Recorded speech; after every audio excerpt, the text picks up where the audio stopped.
Setiap hari nggak ada kata libur buat bapak dan emak. Walaupun penghasilan sangat minim, tapi bapak tetap berusaha bekerja. Setiap hari nggak ada kata libur buat bapak dan emak. Walaupun penghasilan sangat minim, tapi bapak tetap berusaha bekerja. Bapak yakin Allah akan memberi balasan untuk hambanya yang berusaha. Pak, ayo Pak makan dulu. Aku Oh, lagi iya. habis masak Kasih cah cuci tangan cah dulu ya. rebung nih sama emak. Iya. Nggak heran kalau makanan sehari-hari bapak dan emak begitu sederhana.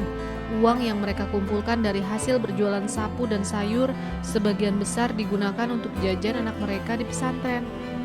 Itu pun hanya 30.000 saja per bulan. Berarti dalam sehari anak ibu hanya bisa jajan 1.000 rupiah. Sungguh pengorbanan yang sangat besar dari orang tua buat anaknya. Dan di sini aku begitu merasakan kehangatan keluarga. Selama ini aku nggak pernah makan bareng sama papa sama mama.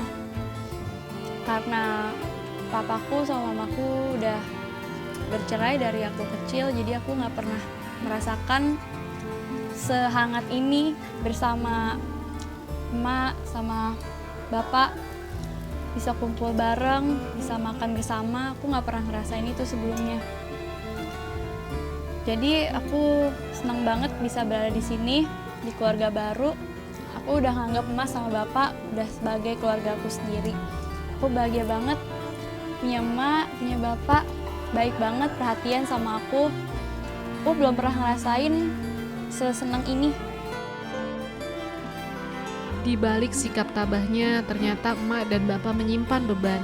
Salah seorang anak emak yang di pesantren sudah setahun meninggalkan pesantren dan tidak pulang ke rumah. Itu mondok di pesantren Darussalam. Tiba-tiba tuh anak pas 27 puasa, itu anak nggak pulang, nggak ada di situ, nggak ada di rumah.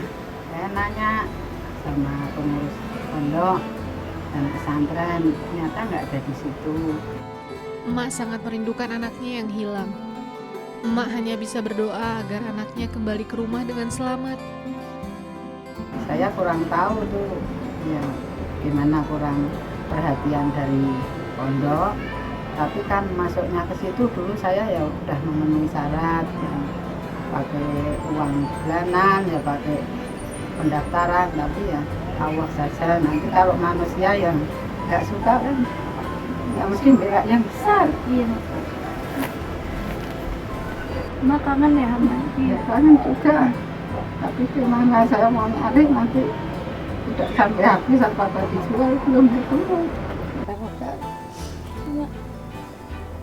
dapat pengadilan dari Allah. Aku doain ya Emak ya, semoga Emak bisa berkumpul lagi sama anak-anak Emak, bisa ketemu. Ya, amin. Semoga semuanya selamat ya Emak ya. Tuhan, berikanlah keadilan buat emak dan keluarganya. Angkatlah derajat mereka, satukan kembali keluarga mereka.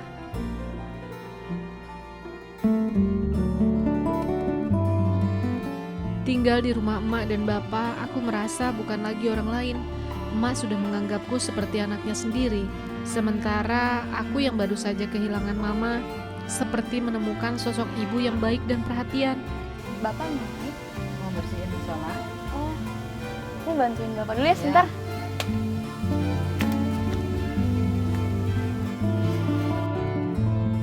Di depan rumah bapak ada bangunan kecil yang ternyata adalah musola. Bapak, Bapak mau ngapain? Ini bersih-bersihin. Oh, aku bantu ya. Ya.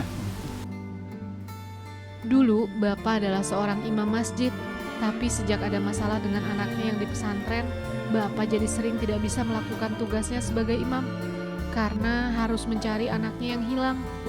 Selama beberapa bulan, bapak dan emak pergi kemana-mana mencari sang anak, tapi tak kunjung bertemu.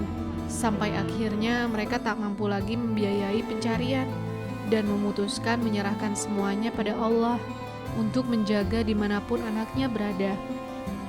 Karena tidak enak dengan tetangga, sering tidak hadir dalam aktivitas masjid, bapak jadi mengundurkan diri sebagai imam masjid.